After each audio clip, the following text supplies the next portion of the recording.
kita akan membahas apa itu Yohanes 3:16, terlebih lagi kata kosmos berdasarkan para ahli biblika, terlebih biblika Yohanes.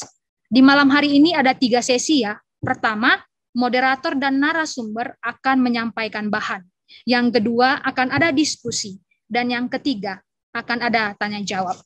Yang pertama, karena saya moderator pertama, jadi surung-surung nih moderator Naparjolo main kan? Surung-surungnya moderator pertama akan menyampaikan bahannya. Saya mau menyampaikan pandangan 3 ahli Yohanes ya. Yang pertama dimulai dari ahli Yohanes yaitu D.A. Carson. Saya akan membacakannya. Jews were familiar with the truth that God loved the children of Israel. Here, God's love is not restricted by race. Even so, God's love is to be admired not because the world is so big and includes so many people, but because the world is so bad. That is the customary connotation of cosmos. Jadi jelas ya, word itu, kosmos artinya ini, so bad, begitu buruk.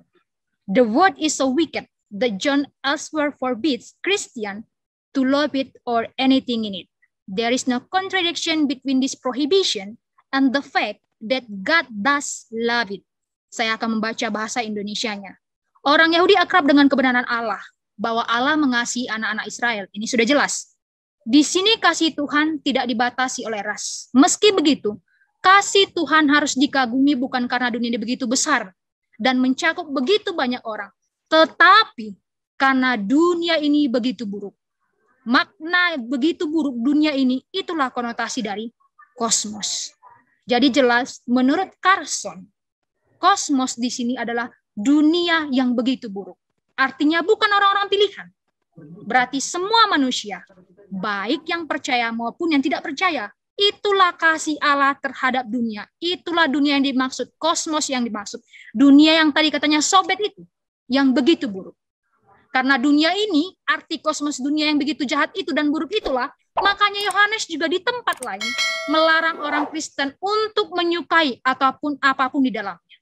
Nah, jikalau arti dunia itu adalah orang-orang pilihan atau orang-orang yang sudah dipilih, mengapa di 1 Yohanes 2:15-17 memakai kata yang sama, makna yang sama untuk melarang mengasihi dunia? Karena dunia kosmos yang dimaksud di situ adalah orang-orang berdosa juga termasuk di dalamnya dan orang-orang yang sudah percaya. Oleh karena itulah ada kata ini, larangan ini. Namun itu bukan berarti ya ada kontradiksi antara larangan ini dan fakta bahwa Allah memang mengasihi dunia, yaitu kosmos yang buruk ini. Ini hampir sama, ini bagian di ayat selanjutnya menjelaskan. Saya akan percepat ya. Nah, jadi intinya di sini juga kita lihat, His ultimate purpose is the salvation of those in the world who believe in Him. Ya, Allah mengasihi dunia, tetapi yang selamat adalah yang percaya. Jadi kasih Allah itu melingkupi segalanya. Tapi yang selamat adalah yang percaya. Ini bahasa Indonesianya tadi. Baru selanjutnya, ahli yang kedua.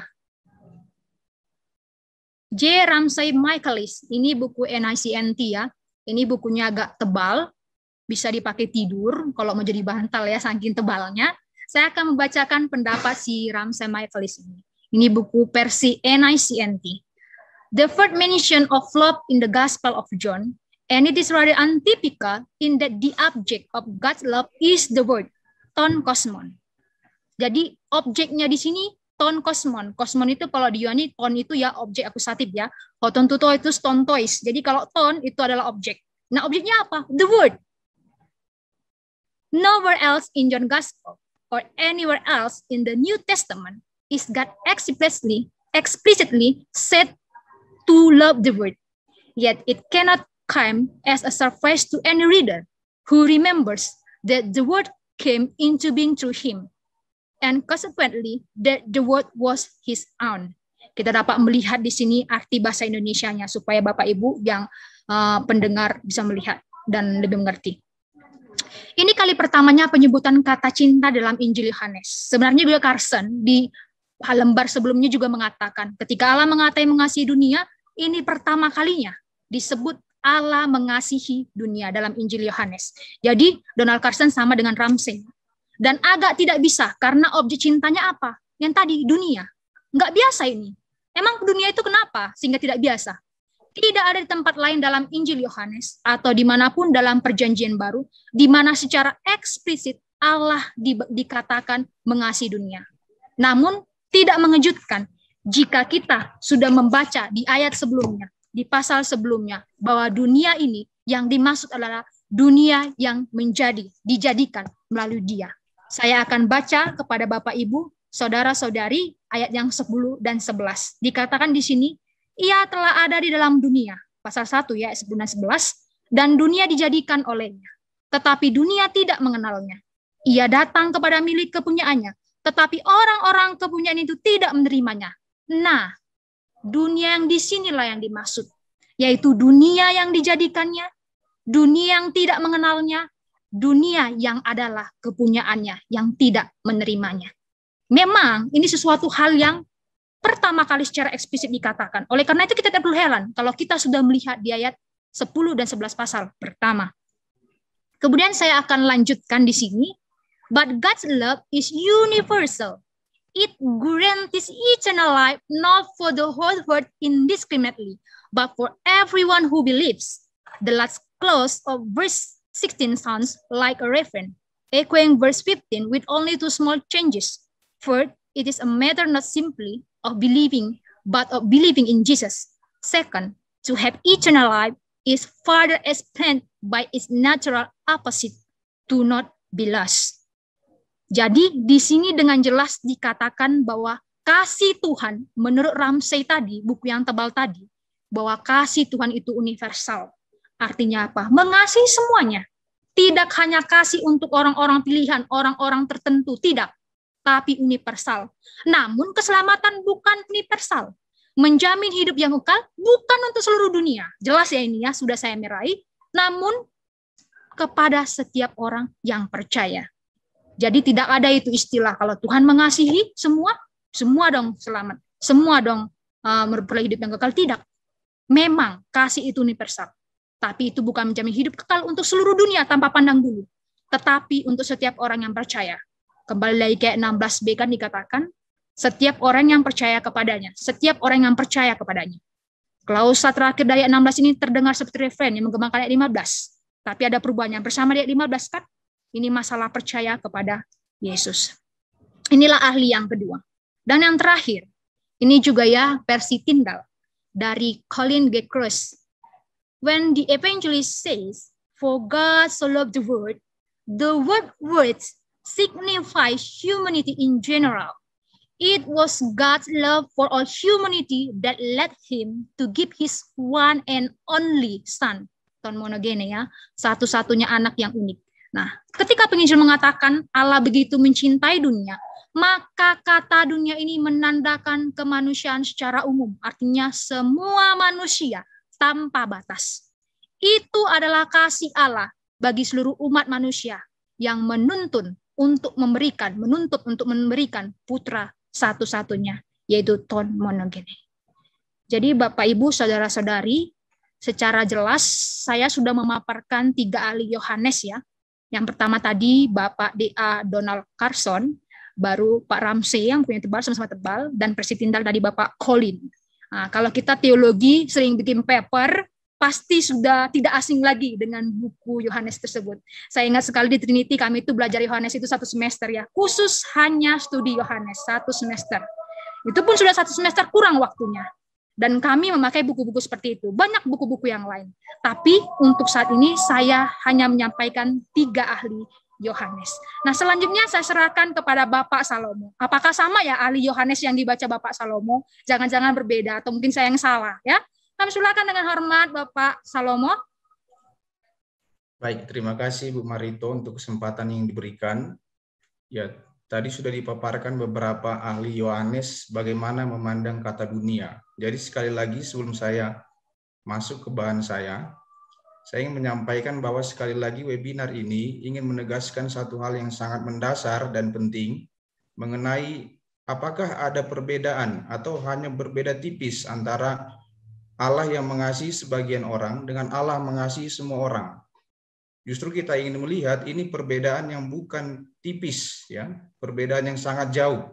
Nah, kita ingin melihat itu bagaimana para ahli, para pakar menjelaskan hal ini. Saya akan melihat pandangan dua pakar, yaitu C.K. Barrett pertama sekali.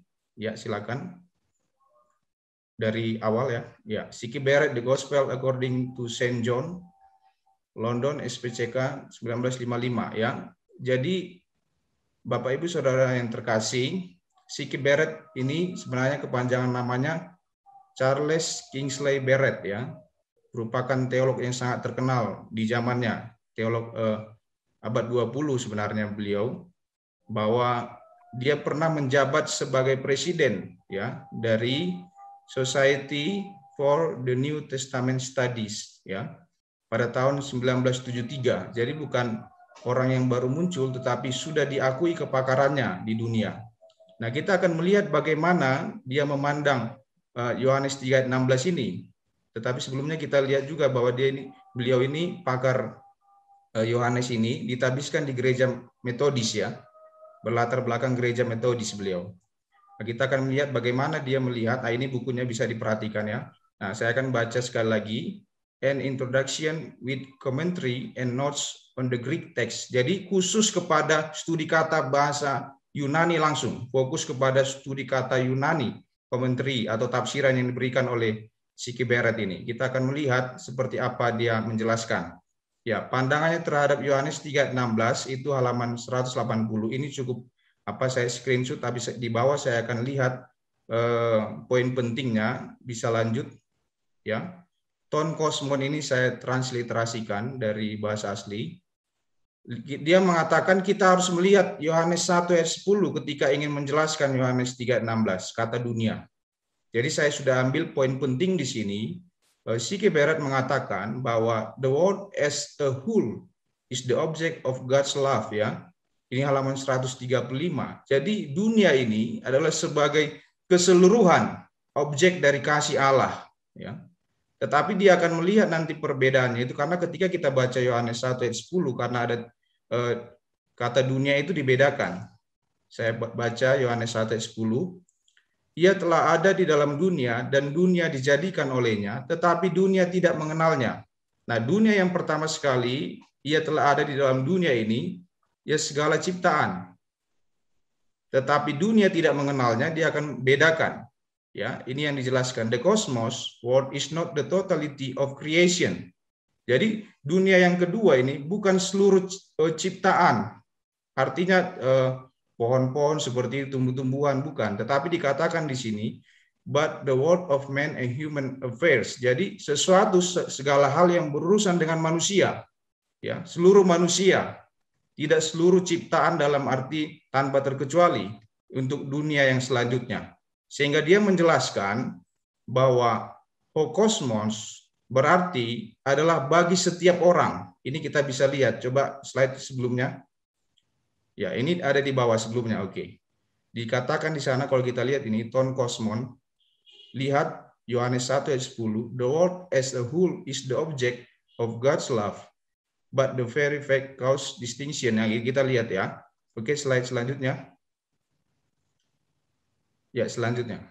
Ya, kita melihat di sini disimpulkan kalimat terakhir di sini yang kita lihat dari screenshot yang saya berikan, yaitu hokosmos means tout le monde. Ini bahasa Prancis, tetapi bahasa Inggrisnya dikatakan everyone ya. Jelas di sini kalau kita perhatikan yang kalimat terakhir ini. Everyone, setiap orang ya. Jadi sebenarnya sudah sangat jelas bagaimana C.K. Barrett melihat dunia itu. Tadi dunia yang pertama memang segala ciptaan, tetapi dunia yang kedua itu merujuk kepada seluruh manusia, sesuatu yang berhubungan dengan manusia. Begitu.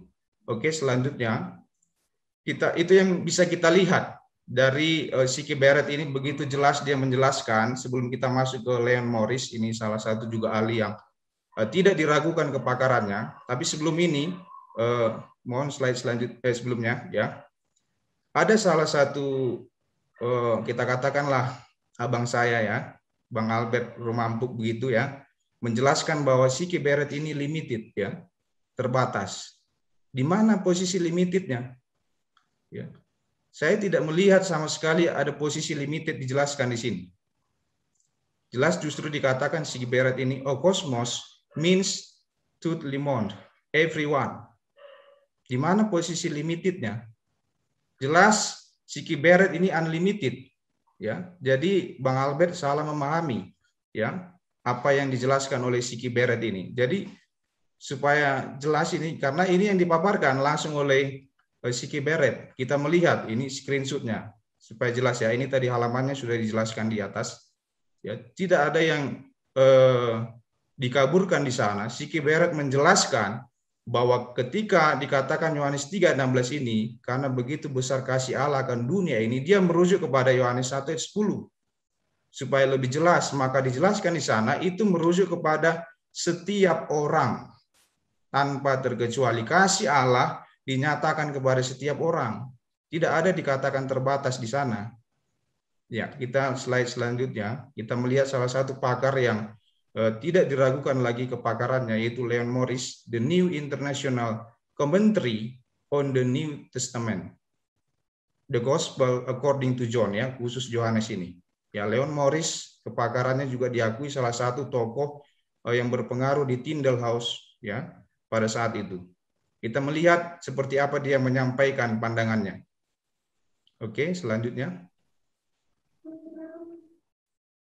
Ya, slide selanjutnya bisa. Jadi Leon Morris ini juga akan menjelaskan bahwa kasih Allah ini begitu luas ya. Kasih Allah begitu luas ya. Oke, silakan. Ya. Ya, ini dia. Oke. God loved the world ya. The Jews was ready enough to think of God as loving Israel, but no passage appears to be cited in which any Jewish writer maintains that God loved the world. It is a distinctive Christian idea. God's love is wide enough to embrace all mankind. Ya, ini yang kita garis bawahi. Ya, kita lihat kalimat selanjutnya, slide selanjutnya, tolong. Ya, halaman 229. God's love is wide enough to embrace all mankind. Ya, kasih Allah begitu luas untuk merangkul semua orang. Tidak ada dibatasi di sini. Ya, kasih Allah begitu luas untuk merangkul semua orang. Ini saya sudah merahkan ya supaya jelas bagi kita. Ya. Ini yang disampaikan oleh Leon Morris.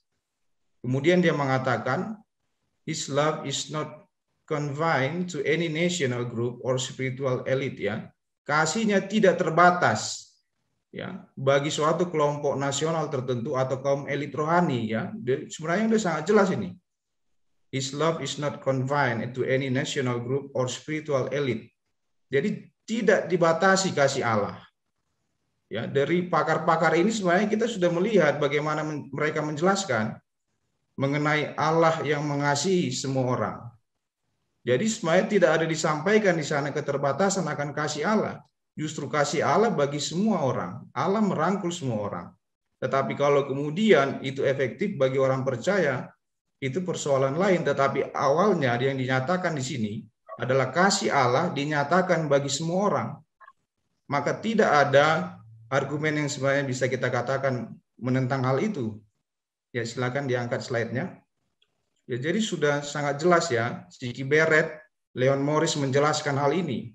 Mereka dari Sigi Barrett fokus kepada bahasa asli Yunani yang disampaikan, ton kosmon di sana, yaitu merujuk kepada setiap orang. Ya, bukan orang yang terbatas atau bukan orang pilihan. Dan Leon Morris tadi sudah sangat jelas juga menjelaskan bahwa kasihnya tidak terbatas hanya kepada kaum nasional tertentu atau kelompok tertentu, tetapi kasihnya dinyatakan bagi setiap orang. Jadi ini sebenarnya sudah menjadi dasar yang sangat kuat bagaimana para pakar Yohanes sendiri melihat hal ini. Ya. Kita kan sekarang ini sedang melihat bagaimana para pakar Yohanes menjelaskannya supaya kita tidak keliru memahami Yohanes 3:16. Sekali lagi ini bukan beda yang tipis, tetapi ini beda yang sangat jauh ketika kita katakan kalau Allah mengasihi sebagian orang. Nah, itu sangat jauh dengan kasih Allah dinyatakan bagi semua orang. Ya. Ini yang harus kita pahami. Ya, dari sisi saya begitu Marito yang bisa saya sampaikan. Mungkin kita ingin mendengar bagaimana Ibu Wiwi Sinaga menjelaskan hal ini. Baik, terima kasih kepada Ibu Marito, Bapak Salomo yang sudah memaparkan presentasi, senior-senior saya yang saya hormati. Izinkan perkenankan saya, Bapak Ibu sekalian, memberikan presentasi ahli Yohanes, 2 orang yang akan saya paparkan pandangan mereka terkait dengan Yohanes 3 ayat 16. Nah, apakah benar mereka sebagai ahli-ahli Yohanes menyatakan bahwa kasih Allah itu dikhususkan hanya bagi orang-orang pilihan, dan dunia yang dimaksud apakah memang hanya orang-orang pilihan? Nah, ahli yang pertama yang akan saya paparkan pandangannya, beliau bernama Barnabas Lindars. Beliau adalah ketua dari Anglican Franciscan House di Cambridge dan adalah seorang dosen di Divinity of Cambridge University.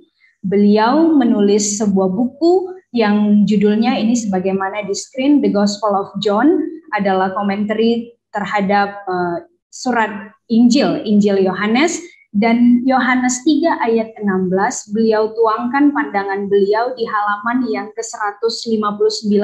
Apabila Bapak Ibu punya buku atau akan membeli, bisa mengecek atau memeriksa kebenaran yang kami sampaikan. Bagaimana Lindars menyatakan pandangannya terkait Yohanes 3:16, terutama tadi kedua senior saya, Bapak dan Ibu, Bapak Salomo dan Ibu Marito sudah kata kosmos, juga sisi Lindars menjelaskan tentang kasih Allah tersebut. Di sini di halaman 159 saya kutip pernyataannya. Here for the first time he uses the word love, agapan, which will recur frequently in the supper discourses. This word had been chosen by the Septuaginta translators to represent the Hebrew ahab, partly perhaps for its similarity of sound. It is use of God's love for his people in Deuteronomy 7 verse 8 and many similar passages. But here, ini penegasan yang penting, but here it has universal application and is not confined to the chosen people.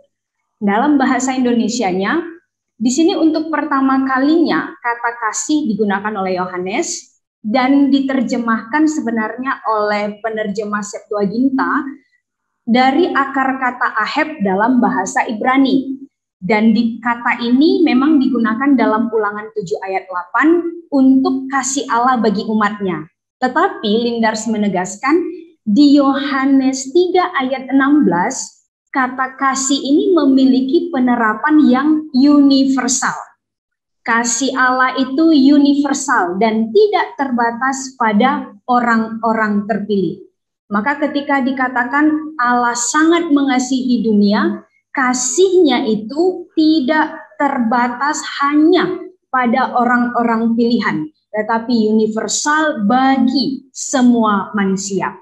Nah, ini pandangan dari Barnabas Lindars yang dapat saya sampaikan, dan ahli kedua yang saya sampaikan pandangannya ialah dari Rudolf Schneckenburg. Beliau adalah teolog Katolik dari Jerman yang sudah diakui dan juga menulis buku The Gospel According to Saint John yang saya kutip volume pertama. Karena di sini beliau membahas dari introduction sampai ke pasal 4 dari Yohanes.